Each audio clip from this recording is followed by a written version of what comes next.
Assalamualaikum warahmatullahi wabarakatuh. Perkenalkan, nama saya Yuda Primastina, nomor absen 06 dari kelas 12 listrik 1. Video ini dibuat untuk memenuhi tugas instalasi penerangan listrik yang diampu oleh Bapak Arif Susanto ST. Saya akan menjelaskan dasar teori penerangan jalan umum. Yang pertama, fungsi penerangan jalan. Penerangan jalan di kawasan perkotaan mempunyai fungsi antara lain: 1. Menghasilkan kontrasan antara objek dan permukaan jalan. 2. Sebagai alat bantu navigasi pengguna jalan. 3. Meningkatkan keselamatan dan kenyamanan pengguna jalan, khususnya pada malam hari. 4. Mendukung keamanan lingkungan. 5. Memberikan keindahan lingkungan jalan. Yang kedua, dasar perencanaan penerangan jalan. Poin pertama, perencanaan penerangan jalan terkait dengan hal-hal berikut ini: A. Volume lalu lintas. B. Tipikal potongan melintang jalan. C. Geometri jalan.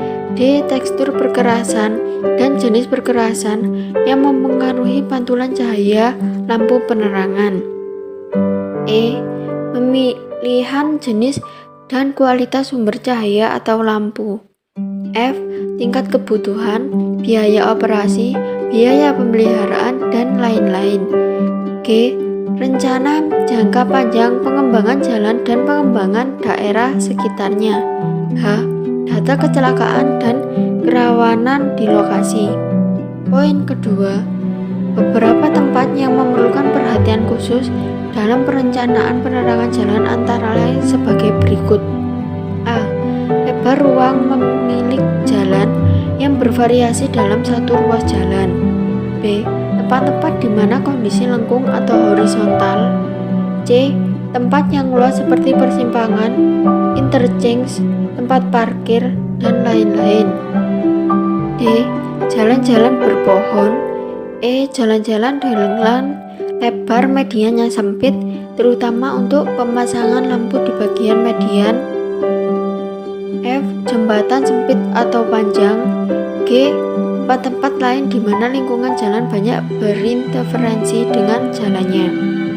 Yang ketiga, jenis lampu penerangan jalan. Poin pertama, jenis lampu penerangan jalan ditinjau dari karakteristik dan penggunaannya. Ada 4 jenis lampu. Yang pertama, lampu tabung fluorescent tekanan rendah. Yang kedua, lampu gas merkuri tekanan tinggi. Yang ketiga, lampu gas sodium bertekanan rendah atau SOC. Yang keempat, lampu gas sodium tekanan tinggi atau SON.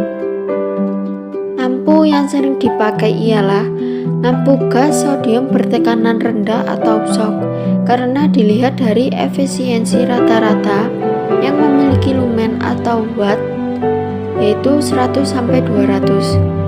Poin kedua, rumah lampu penerangan atau armatur dapat diklasifikasikan menurut tingkat perlindungan terhadap debu atau benda dan air.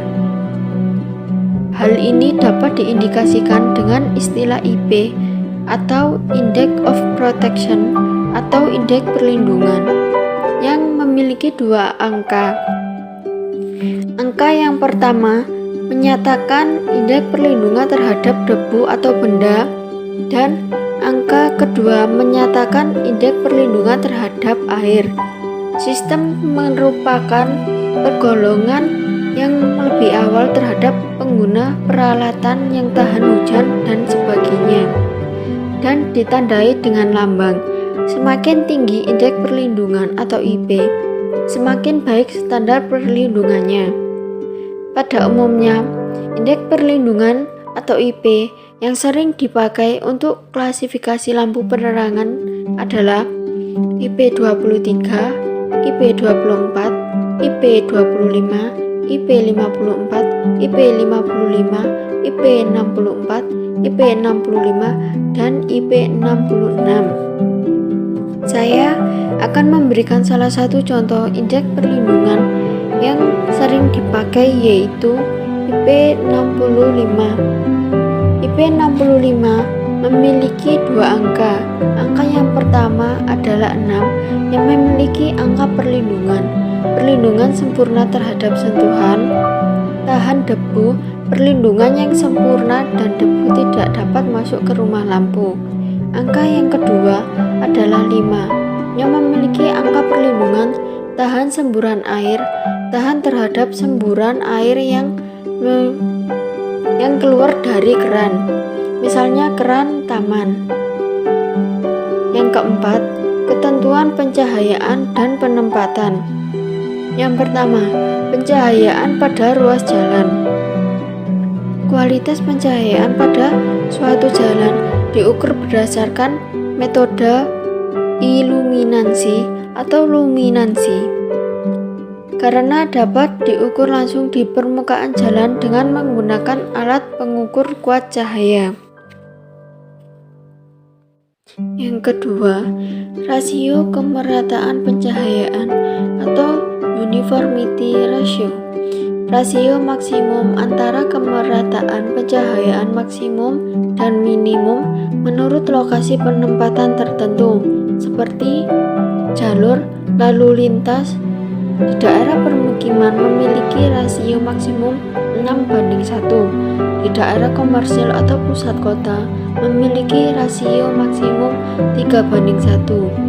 Jalur pejalan kaki di daerah pemukiman memiliki rasio 10:1, di daerah komersil atau pusat kota memiliki rasio 4:1. Terowongan memiliki rasio maksimum 4:1. Tempat-tempat peristirahatan atau rest area memiliki rasio maksimum 6:1. Yang ketiga, pemilihan jenis dan kualitas lampu penerangan. Yang ketiga, pemilihan jenis dan kualitas lampu penerangan jalan didasarkan pada 1. Nilai efisiensi, 2. Umur rencana, ketiga kekontrasan permukaan jalan dan objek. Yang keempat, penempatan lampu penerangan. Penempatan lampu penerangan jalan harus direncanakan sedemikian rupa. Kedua, sistem penempatan lampu penerangan jalan. Ketiga, pada sistem penempatan parsial, lampu penerangan jalan harus memberikan adaptasi yang baik bagi penglihatan pengendara. Yang keempat, perencanaan dan penempatan lampu penerangan jalan. Kelima, batasan penempatan lampu penerangan jalan tergantung dari tipe lampu, tinggi lampu, lebar jalan, dan tingkat kemerataan pencahayaan dari lampu yang akan digunakan. Yang kelima, penataan letak lampu penerangan jalan. Penataan atau pengaturan letak lampu penerangan jalan diatur seperti pada tabel gambar 2.2, 2.3, 2.4, dan 2.5. Yang keenam, penataan letak lampu pada perlintasan kereta api. 1. Penataan lampu penerangan jalan pada perlintasan kereta api atau KA apabila kereta api pada perlintasan tersebut beroperasi pada malam hari. 2. Persyaratan kuat pencahayaan yang ditetapkan pada suatu area perlintasan KA seperti pada gambar 2.6. Yang ketiga, penataan dengan 6 lampu pada gambar 2.7. Yang keempat, penataan alternatif dengan 6 lampu gambar 2.8. Kelima, penataan dengan lampu pada gambar 2.9.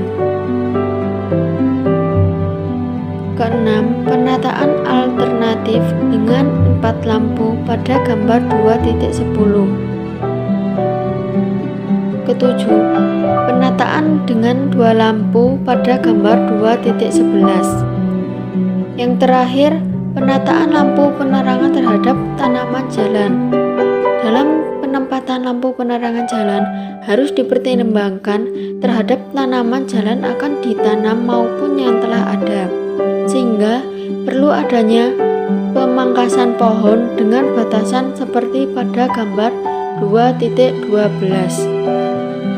Sekian dari saya, apabila ada salah kata mohon dimaafkan. Wassalamualaikum warahmatullahi wabarakatuh.